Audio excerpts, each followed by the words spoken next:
గుండె ధైర్యం మెండుగా ఉన్నవాడే వాత పెడుతున్న నిప్పులా ఎగిసిపడతాడు. నిజం అదే అని అక్కడ నిలబడతాడు. సరిగ్గా జగన్, సాక్షి అదే చేయబోతుంది. టీడీపీ ఎన్ని కష్టాలు పెట్టినా అక్కడ నిలబడి నిజాన్ని నిర్భయంగా చెప్పాలని చూస్తుంది.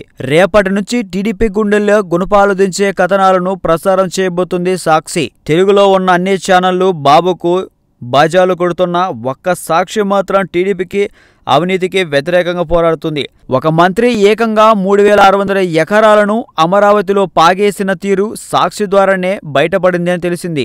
అయితే ఇప్పుడు మరోసారి టీడీపీ నేతల భూ కబ్జాలను వెలుగులోకి తేయడానికి సాక్షి టీవీ ప్రకటించింది. 2 రోజులుగా అందుకు సంబంధించిన ప్రోమోను ప్రసారం చేస్తుంది. విశాఖ, దాని చుట్టుపక్కల 100 గ్రామాలకు సంబంధించిన భూ రికార్డులను మాయం చేసి నకిలీ పత్రాలు సృష్టించి వేలాది ఎకరాలను టీడీపీ నేతలు కాజేశారని ఆరోపణలు వస్తున్నాయి. మంత్రి చింతకాయల అయ్యన్న పాత్రుడు, బీజేపీ ఎమ్మెల్యే విష్ణుకుమార్ రాజు కూడా విశాఖలో కనీవినేరుగని రీతిలో జరుగుతున్న భూ కుంభకోణంపై ఆందోళన వ్యక్తం చేశారు.